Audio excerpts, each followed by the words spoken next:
If it's an election year, we must be talking about the state of New Hampshire. Hi, I'm Anthony Salvanto again for CBS News, along with Scott Conroy, who is on the road in Manchester.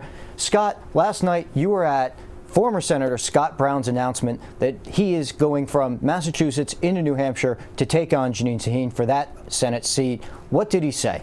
Well, Scott Brown, of course, has to get over the fact that he used to be the senator from Massachusetts and is now running in a different state here in New Hampshire. So what he did was try to stress his New Hampshire roots. He has family here. He has a home here.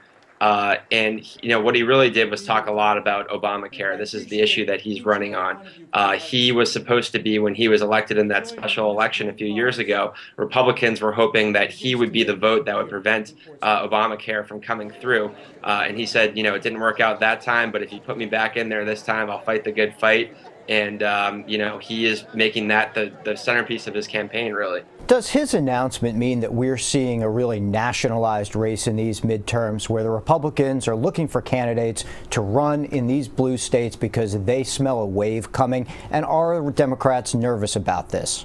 Yeah, I think Republicans really are starting to smell a wave coming. And, you go out here on the ground and it is feeling a little bit more like 2010 than it was even a few months ago. Republicans here in New Hampshire, for instance, this state's congressional delegation is almost entirely Democrats except for one senator. The governor is a Democrat, but they think they can win every race here. They have two competitive House races. They have the Senate seat that Scott Brown's running for, and they think they're going to have a strong candidate going up for governor. So in a state that has been trending Democrat really over the last decade, they're hoping to completely turn the tide on that and really make it all red. And they think Scott Brown is a big part of that. Scott, we can't say New Hampshire without saying 2016. And certainly there are some candidates who feel the same way. You're on the ground up there. Who are you seeing coming into the state now?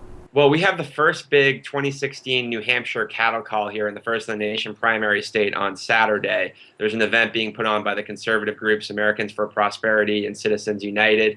We're going to have Mike Huckabee, Ted Cruz, Rand Paul, and also Marsha Blackburn, who's a congresswoman from Tennessee.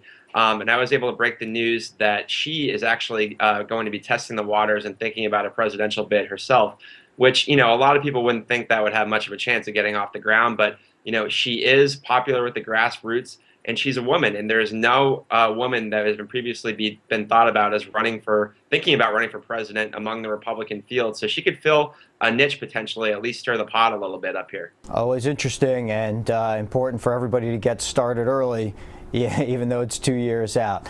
Scott Conroy on the ground in Manchester, in New Hampshire. Thank you very much for joining us. As always, stay with CBSNews.com for all your political coverage.